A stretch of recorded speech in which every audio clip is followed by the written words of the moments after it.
Om Stabhakaya ca dharmasya sarvadharmasvarupine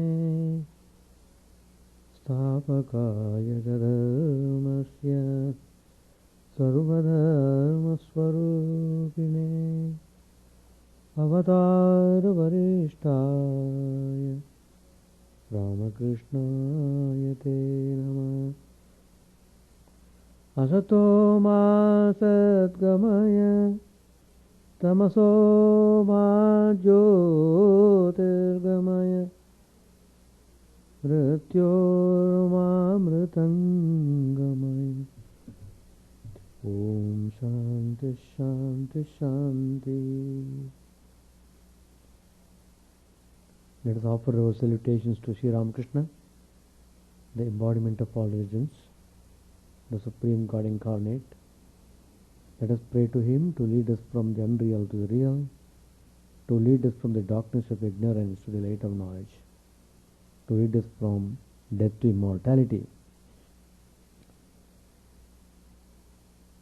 Today's topic I have chosen, the path of Japa. There are so many ways to live spiritual life. Easiest of all is this path of Japa. You don't have to be a scholar, yet it is possible to reach the highest abode of truth by going in this path of Japa. All the Mahatmas have emphasized the efficacy of the Japa. Japa means repetition of the Lord's name.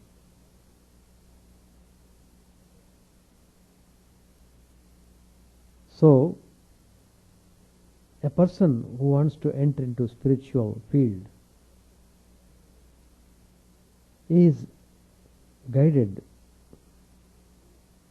to receive initiation in order to move forward in the spiritual journey.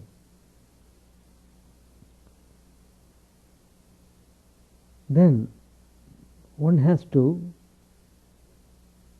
repeat God's name received by the Guru regularly. Swami Brahmanji used to say, every day at least 2 hours of Japa one should do. So whatever you do with intensity, you will find the effect of it. Mind constantly runs hither and thither. In order to focus it on a single idea, Japa helps to a great extent. So, through this practice of Japa, a spiritual aspirant can attain to God, the highest goal of human, the highest goal of spiritual life.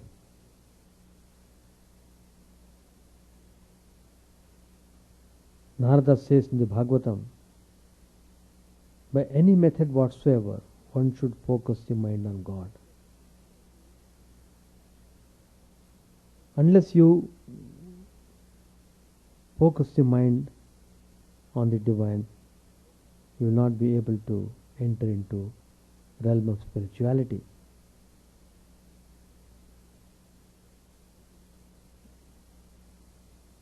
A famous Kularnava Tantra, it defines Japa.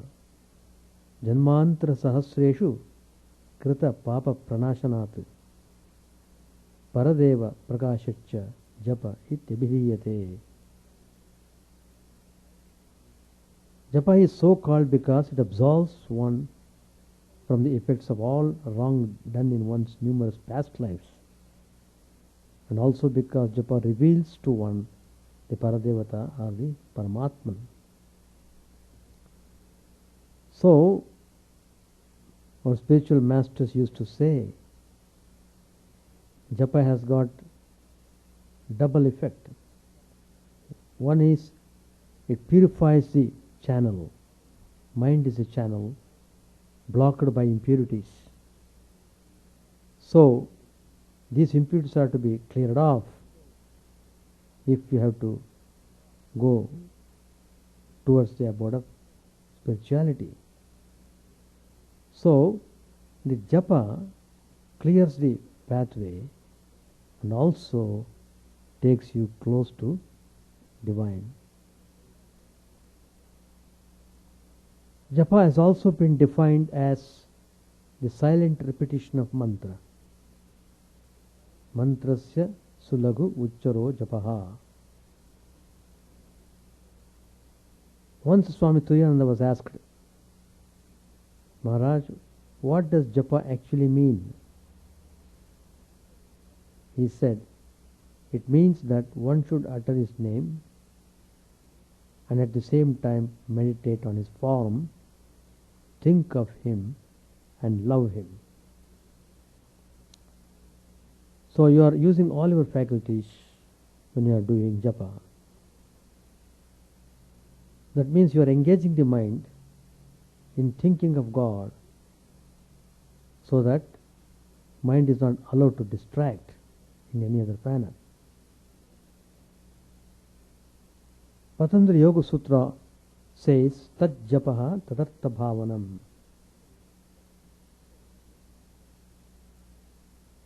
So, one should concentrate upon the content of the mantra. The moment you repeat the mantra, it should immediately follow that you are calling on most beloved and trying to reach him with all sincerity, devotion and dedication.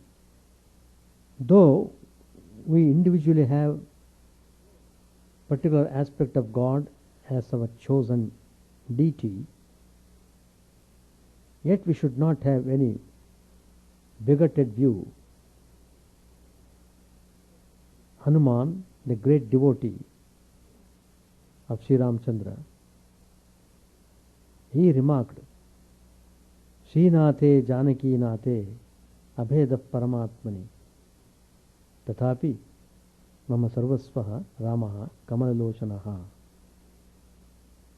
Nicely Hanuman has expressed. Although Srinatha, that is Vishnu, the divine consort of Sri Lakshmi, and Janakinatha, that is Ramachandra, the divine consort of Sita, they are one and the same as Paramatman or Brahman. There is absolutely no difference between them. Yet, Hanuman says, I want to see Parabrahman in the form of the lotus-side Ramachandra alone, who is my all in all, because I have offered my life and my mind at his feet. The point is, total focus should be on the deity. Whole mind should be placed. Whole mind. So in that process, in course of time, we develop an attitude of looking everything as of our own divine form. Suppose I worship Ramachandra. In course of my spiritual advancement, I experience that everything is Rama alone. It is nothing but Rama exists everywhere. That concept is realized. In order to realize that concept, one has to fully concentrate on one deity. Whatever deity is all right. Lord Krishna says in the Gita, whatever deity you choose, you worship, please note there is no conflict in that. You are worshipping me alone through any of these divine forms. Ye yatha mam prapadyante tam sataiva bhajamyaham. It has to be remembered that it is the one single Godhead, or Ishvara, who is seen manifested in the various forms of gods and goddesses. Kali, Durga, Shiva, Narayana, Rama, Krishna, Ramakrishna. However, God manifests himself before a particular aspirant, taking the form the person wants to see him in, the form he loves so much to think about.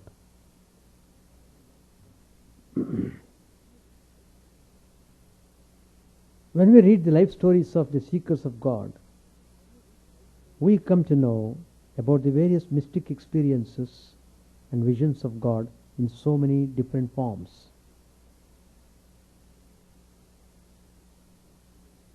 We have got the life story of Gopalar Ma, Aghormani Devi.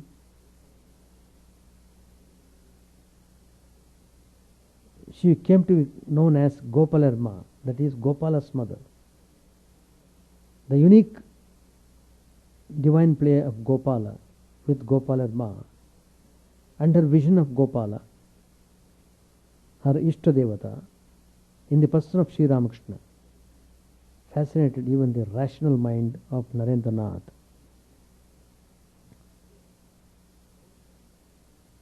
Again, Om has been enjoined by the scriptures as a representative word of Brahman, or for Ishvara. The names of gods are called mantra because if one thinks of the mantras, one gets liberation thereby. Sri Ramakrishna clarifies the meaning of mantra when he says, a person and his or her name are not different. An aspirant should not also reveal his mantra to anyone. It is sacred, therefore it is secret.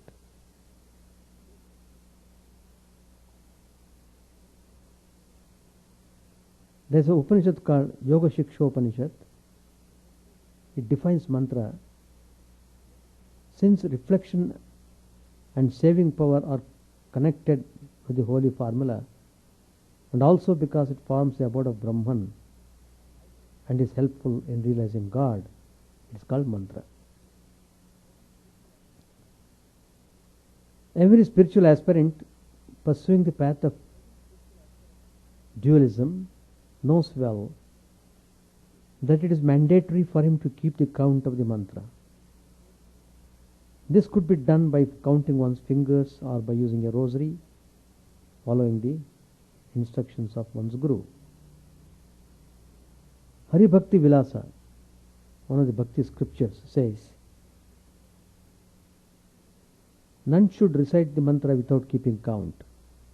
Sankyam vina mantra japaha. And again, one can do japa mentally without count if one is advanced in spiritual life.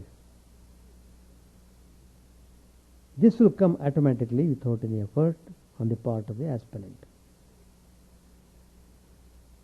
Is there any special significance of keeping the record of number of times one repeats the mantra? Once a devotee asked Holy Mother Sri Sharda Devi about meditation and japa.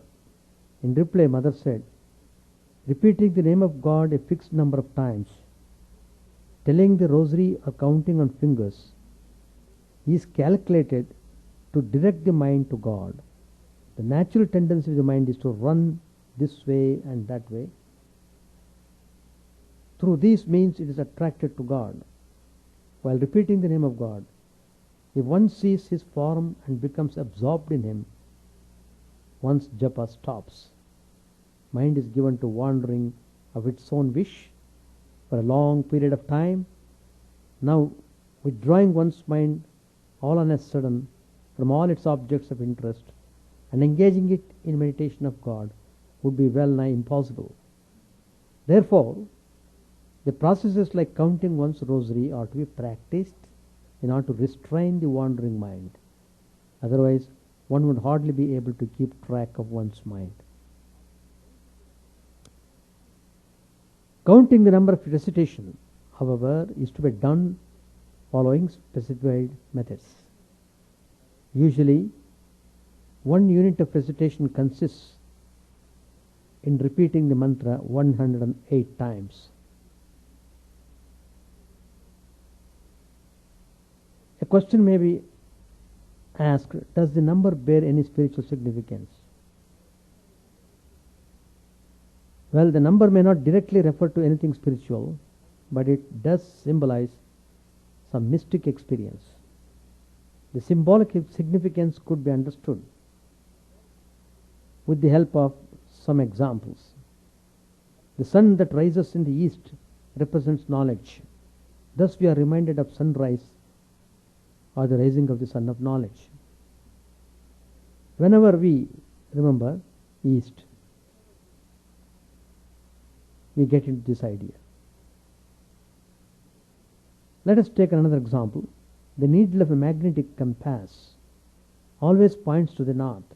It may be turned to different directions, but it always stops with its needle directed to the north. In the same way, our mind always be pointed towards God. It must be pointed towards God amidst our duties in the world. Duties in the world should not come in the way of remembering God in the mind. That should never happen. Duties will be there and they continue to exist.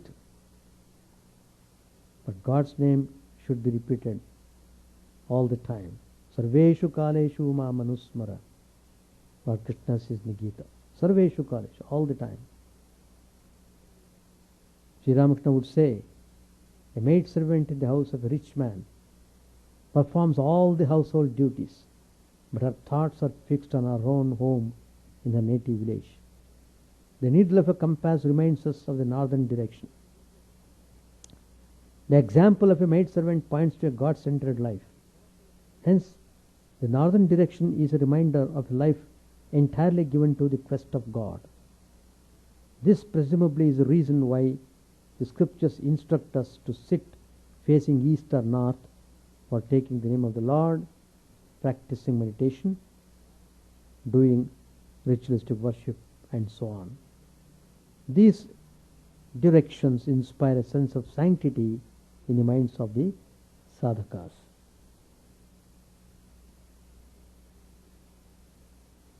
Even apparently inconsequential things can stimulate lofty ideas and principles through association.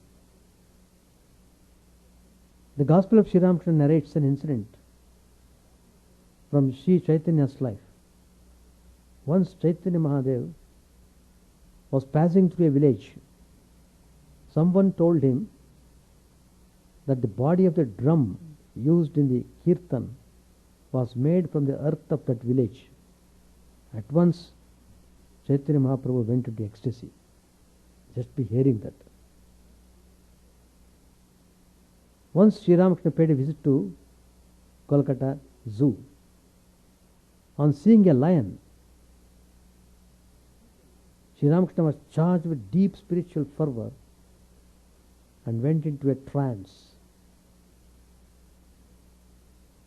Why did he go into trance? Sri Ramakrishna says, I was taken to the zoological garden. I went into samadhi at the sight of lion, the carrier of the Divine Mother herself. So that thought provoked me so intensely. I got into samadhi. So it follows that there are certain things which are representative of some mystical or spiritual truths. So we have to carefully follow all these instructions and keep doing. The results will show the way how we did practice. Swami Vivekananda ji, one of the direct disciples of Sri Ramakrishna, used to put forth an interpretation. He would say a jiva or an individual self, while living in mother's womb before his birth as a complete baby, remembers all his deeds in past lives and the miseries he had suffered all through those lives as a result of his bad actions. Further, he keeps on thinking that all his past lives had gone in vain because of his failure to realize God in those lives. He takes frequent pledges that he would in no way waste his ensuing birth and would be constantly remembering the Lord and taking his name through his every in-breath and out-breath. Normally a healthy man breathes 21,600 times through the 24 hours span of a day. But the moment a jiva comes into contact with the ephemeral world, all the vows he took in the embryo sink into oblivion. The oblivion or forgetfulness wipes off the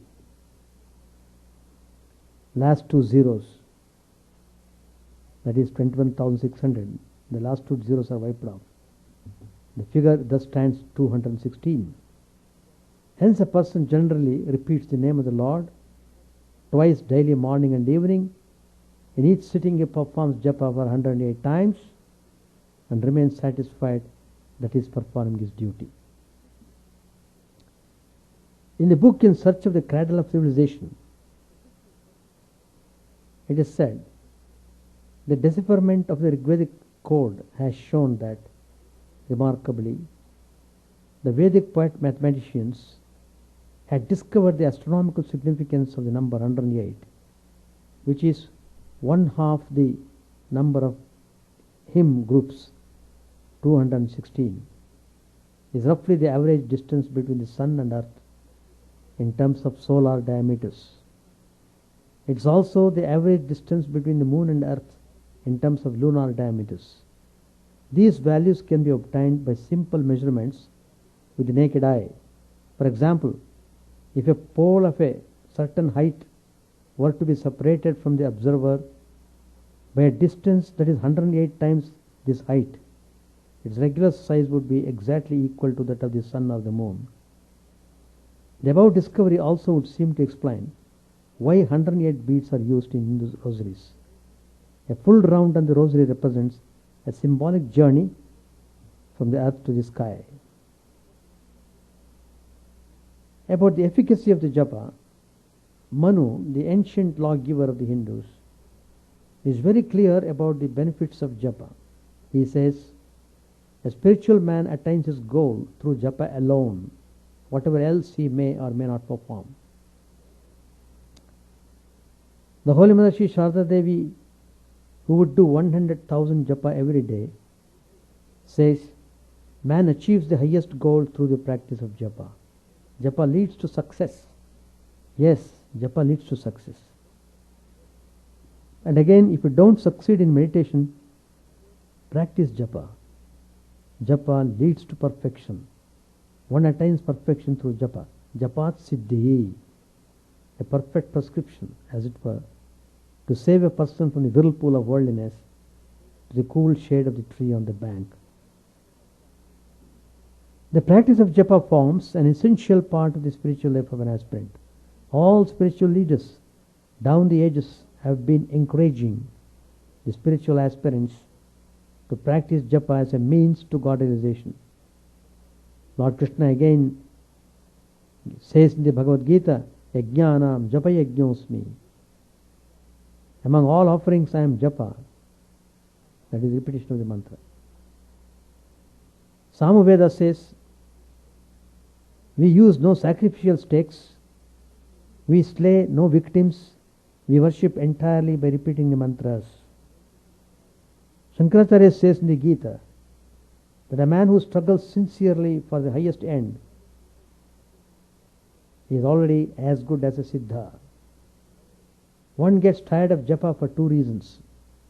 Sometimes one's brain is fatigued, sometimes it is a result of idleness. If it is because of the fatigueness, one should give up japa for the time being. But if it is for the sake of idleness, the mind should be made to continue japa.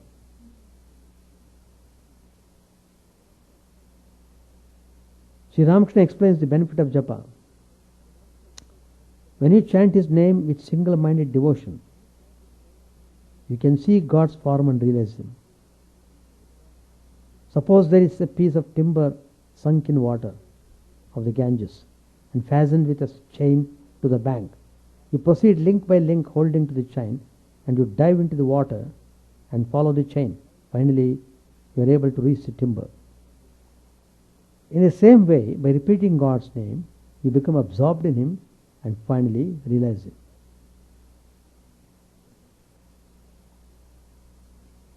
In fact, in my younger days,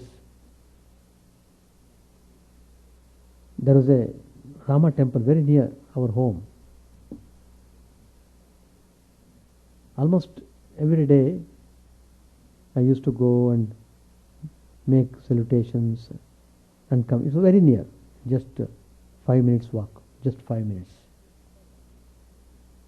It was so inspiring just to go to the temple and pay salutations, do little prayer and come. It was a very unique feeling. One day I saw there was a devotee. He was doing parikramana of the temple, holding symbol in his hand, closing his eyes, circumambulating the temple, repeating Shri Ram, Shri Ram, Shri Ram. Shri Ram, Shri Ram, Shri Ram. He used symbol also. And I stood there watching him. He would never see at all anybody. His concentration was how best he could do parikrama. And in course of time I saw tears flowing through the eyes. He was not talking to anybody. And a person who would come to temple every day, I asked him, what is this gentleman he doing like this?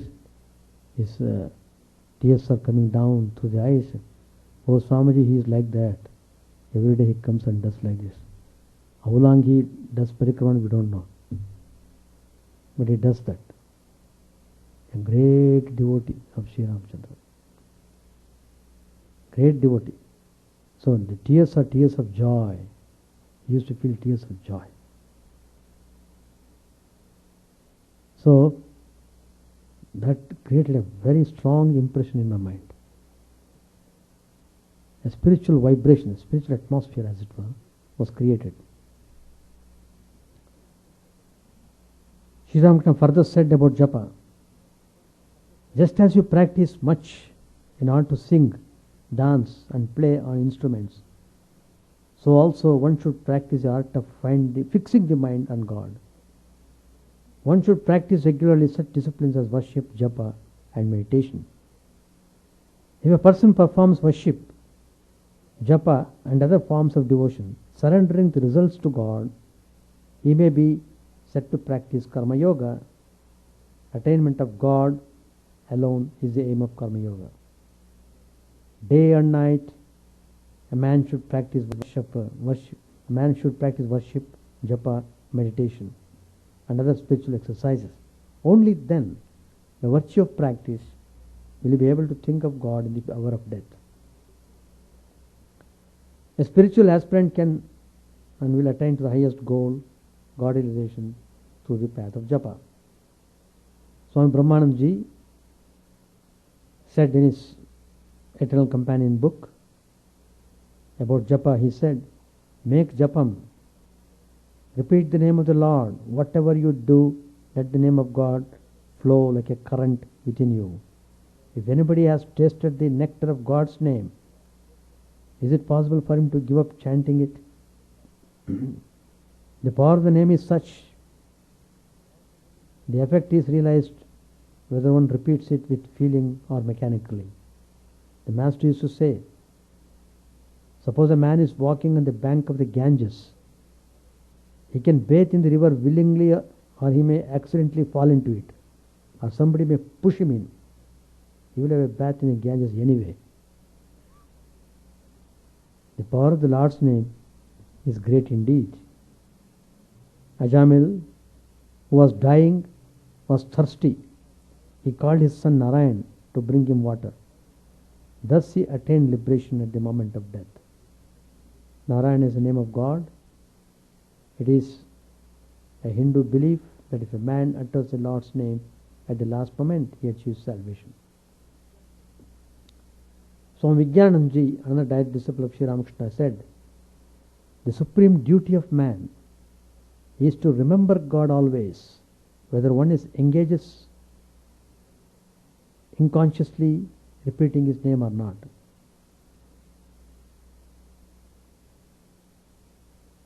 Whether one is engaging unconsciously repeating his name or not. Every breath of ours should be associated with him in our mind. Repeat Master's name, my brother, as much as you can, and you will have nothing to be afraid of. You are nothing to worry about when you are in the presence of the Master himself. Repeat his name with all your heart throughout the day and night, whether you are in the midst of work or not. While outwardly you are engaged in work, repeat his name inwardly. Take care that doubts of any sort do not assail you. You have no cause for any anxiety. So, let us take these instructions and follow them up sincerely. What is needed is sincerity. And Japa Yoga really helps to reach the abode of God. Gospel of Sri Ramakrishna, page 888. The doctor took M in his carriage. He had to see a few patients on the way to Shampoo. They continued their conversation in the carriage. Dr. Sarkar referred to Mahima Chakravarti's pride. M said, he visits the master. Even if he has little pride, it will not last long. If one only sits in the master's presence a while, one's pride crumbles to pieces. It is because the master himself is totally free from egotism. Pride cannot exist in the presence of humility. A celebrated man like Pandit Ishwarchandra Vidyasagar showed great modesty and humility in the master's presence. The Paramahamsa visited his house. It was 9 o'clock in the evening when the master took his leave. Vidyasagar came all the way from the library to the gate of his compound to see him off. He himself carried the light to show the way. As the master's carriage started off, Vidyasagar stood there with folded hands. Doctor said, well, what does Vidyasagar think of him? M said, that day he showed the master great respect. But when I talked with him later, I found that he did not much care for what the Vaishnavas call emotional ecstasy. He shares your views on such things. Doctor said, neither do I care very much for any such display of emotion as folding one's hands or touching others' feet with one's head. To me the head is the same as the feet. But if a man thinks differently of the feet, let him do whatever he likes. M said, we know that you do not care for a display of feelings. Perhaps you remember that the master now and then refers to you as a deep soul. He said to you yesterday that when an elephant plunges into a small pool, it makes a big splash. But when it goes into a big lake, you see hardly a ripple. The elephant of emotion cannot produce any effect at all in a deep soul. The master says that you are a deep soul. Doctor said, I don't deserve the compliment. After all, what is bhava? It is only a feeling. There are other aspects of feeling, such as bhakti. When it runs to excess, some can suppress it, and some cannot. Yam said, divine ecstasy may or may not be explainable. But sir, it cannot be denied That excelsior love of God is a unique thing. I have seen in your library Stebbing's book on Darwinism. According to Stebbing, the human mind is wonderful, whether it be the result of evolution or of special creation. It gives a beautiful illustration from the theory of light. Light is wonderful, whether you know the wave theory of light or not. Doctor said, yes. Have you noticed further that Stebbing accepts both Darwin and God? The conversation again turned to Sri Ramakrishna. Doctor said, I find that he is a worshipper of the goddess Kali. M said, but with him the meaning of Kali is different. What the Vedas call the Supreme Brahman, he calls Kali. What the Muslims call Allah and the Christians call God, he calls Kali. He does not see many gods, he sees only one God. What the Brahmagyanis of olden times call Brahman, what the yogis call Atman, and the Bhaktas call the Bhagavan, he calls Kali. In Sri Ramakrishna, one finds all the attitudes and ideals of religion. That's why people of all sects and creeds enjoy peace and blessedness in his presence. Who can fathom his feeling and tell us the depth of his inner experience? We shall stop here. Any questions about doing japa? Chant the name of the Lord and his glory unceasingly, that the mirror of the heart may be wiped clean and quench that mighty forest fire, worldly lust raging furiously within. O name stream down in moonlight on the lotus heart, opening to its cup the knowledge of thyself. O self, drowned deep in the waves of his bliss, tasting his nectar at every step, bathing in his name that bought for weary souls. Various are thy names, O Lord, in each and every name thy power resides. No times are set, no rites are needful for chanting of thy name. So vast is thy mercy, how huge then is my wretchedness, who find in this empty life and heart no devotion to thy name. O my mind, be humbler than a blade of grass, be patient and forbearing like a tree. Take no honor to thyself, give honor to all. Chant unceasingly the name of the Lord. O Lord and soul of the universe, mine is no prayer for wealth or retinue, the playthings of lust or the toys of fame. As many times as I may be reborn, grant me, O Lord, a steadfast love for thee. A drowning man in this world's fearful ocean is thy servant, O sweet one. In thy mercy, consider him as dust beneath thy feet. Oh, how I long for the day when an instant's separation from thee, O Lord, will be as 1,000 years. Then my heart burns away with its desire, and the world without thee is a heartless void. Prostrate at thy feet let me be, in unwavering devotion, neither imploring the embrace of thine arms, nor bewailing the withdrawal of thy presence, though it tears my soul asunder. O thou who stealest the hearts of thy devotees, do with me what thou wilt, for thou art my heart's beloved, thou and thou alone. O Lord, lead us from the unreal to the real, lead us from darkness to light, and lead us from death to immortality. May all be free from dangers, may all realize what is good, may all be actuated by noble thoughts, may all rejoice everywhere, may all be happy, may all be free from disease, may all realize what is good, may none be subject to misery. May the wicked become virtuous, may the virtuous reign tranquility, may the tranquil be free from bonds, may the freed make others free. May good bread all people, may the sovereign righteously rule the earth, may all beings ever attain what is good, may the worlds be prosperous and happy. May the clouds pour rain in time, may the earth be blessed with crops, may all countries be freed from calamity, may holy men live without fear. May the Lord, the destroyer of sins, the presiding deity of all sacred works, be satisfied, for he being pleased, the whole universe becomes pleased, he being satisfied, the whole universe feels satisfied.